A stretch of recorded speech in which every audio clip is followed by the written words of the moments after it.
Hello, everybody. They really got a full house today, huh? Well, all I want for Christmas is to take your questions. But first, let me say a little bit about this year.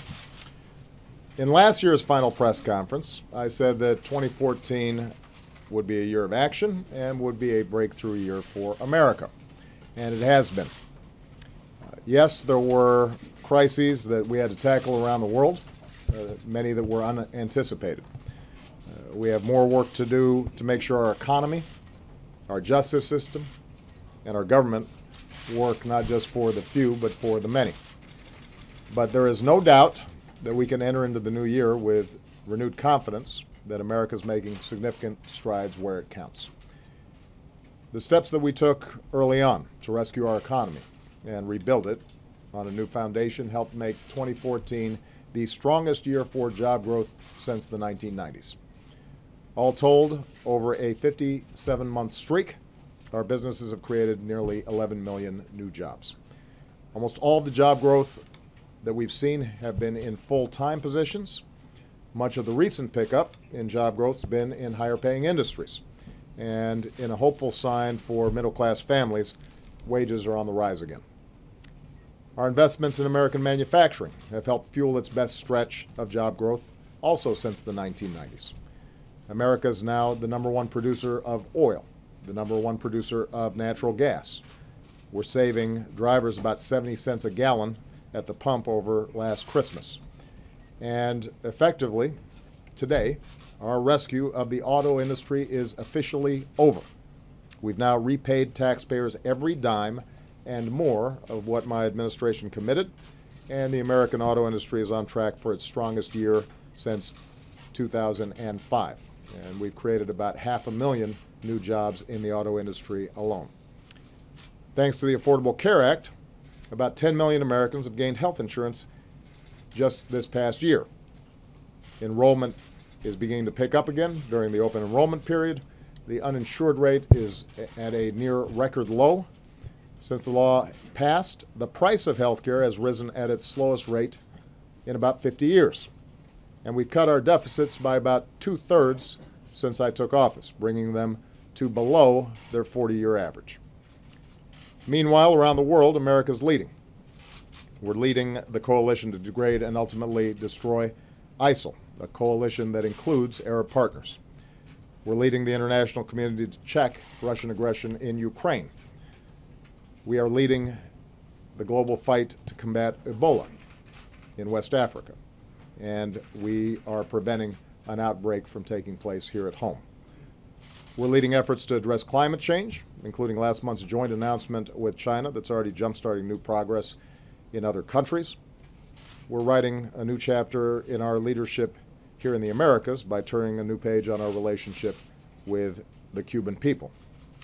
And in less than 2 weeks, after more than 13 years, our combat mission in Afghanistan will be over. Today, more of our troops are home for the holidays than any time in over a decade.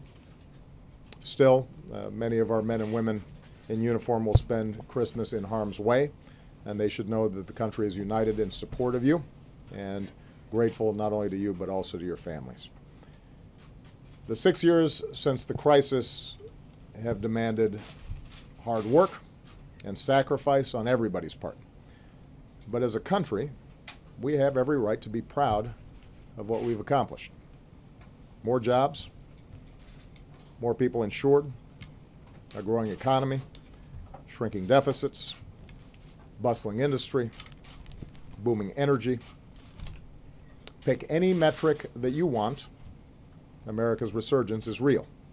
We are better off. I've always said that recovering from the crisis of 2008 was our first order of business. And on that business, America's outperformed all of our other competitors.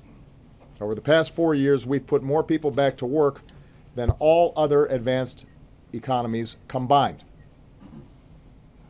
We've now come to a point where we have the chance to reverse an even deeper problem, the decades-long erosion of middle-class jobs and incomes, and to make sure that the middle class is the engine that powers our prosperity for decades to come. But to do that, we're going to have to make some smart choices. We've got to make the right choices. We're going to have to invest in the things that secure even faster growth in higher paying jobs for more Americans. And I'm being absolutely sincere when I say I want to work with this new Congress to get things done, to make those investments, to make sure the government's working better and smarter. We're going to disagree on some things, but there are going to be areas of agreement, and we've got to be able to make that happen, and that's going to involve compromise every once in a while, and we saw during this lame duck period that perhaps that spirit of compromise may be coming to the fore. In terms of my own job, I'm energized. I'm excited about the prospects for the next couple of years, and I'm certainly not going to be stopping for a minute in the effort to make life better for ordinary Americans.